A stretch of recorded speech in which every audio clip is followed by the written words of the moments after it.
চাঁদপুরে সুদের কারবারিতে আগুনে গৃহবধূ দগ্ধ হয়ে মারা যাওয়ার পর ওই সুদের কারবারির বাড়ি আগুন দিয়ে পুড়িয়ে দিল জনতা।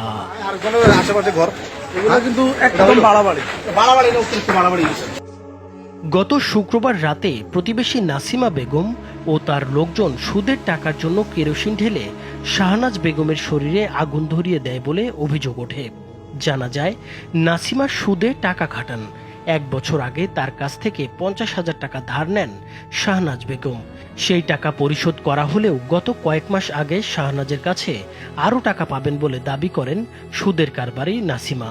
এ নিয়ে তাদের মধ্যে বিরোধ সৃষ্টি হয়। সেই বিরোধের জের ধরেই গত শুক্রবার রাতে নাসিমা বেগম ও তার লোকজন শাহনাজের গায়ে কেরোসিন ঢেলে আগুন ধরিয়ে দেন। পরে স্থানীয় লোকজন শাহনাজকে উদ্ধার করে প্রথমে চাঁদপুর জেনারেল হাসপাতালে নিয়ে যান।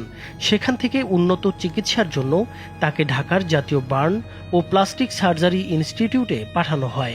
প্রায় 5 দিন মৃত্যুর সঙ্গে লড়াই করার পর গতকাল চিকিৎসাধীন অবস্থায় মৃত্যু হয় তার। এ খবর এলাকায় পৌঁছালে বিক্ষুব্ধ জনতা সন্ধ্যার পর নাসিমা বেগমের বাড়িতে হামলা চালায়।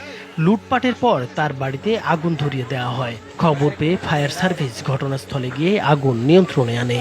শাহনাজের মৃত্যুর সংবাদ শুনে উৎসুক জনতা এসে এখানে নাসিমার ঘরে আগুন দিয়েছে। হাজার হাজার, এখানে তো আসলে অগণিত। আমি তো এসে হাজার হাজার মানুষ পাইছি।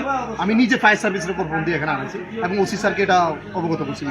এখানে তো বিভিন্ন ধরনের মানুষ, এখানে দুইটা দেখি ওনার কল ছিল, সেটাও লইয়া গেছে কি, আমার বাথরুমের কলা ছিল, সেটাও লইয়া গেছে কি। এরপরে কেউ মনে করেন আপনার এই যে সাবান, হাঁস, মুরগি যেমনে আছে সব লই গেছে।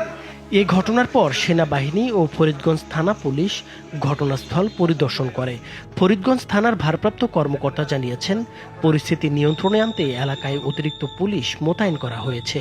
সংক্ষুব্ধ জনতা যারা এবং নাজমুরপুর এলাকার লোকজনেরা আগে থেকে খুব ছিল, সে এলাকার বিভিন্ন মানুষকে টাকা সুদে দিত, এ নিয়ে অনেক সংক্ষুব্ধ ছিল।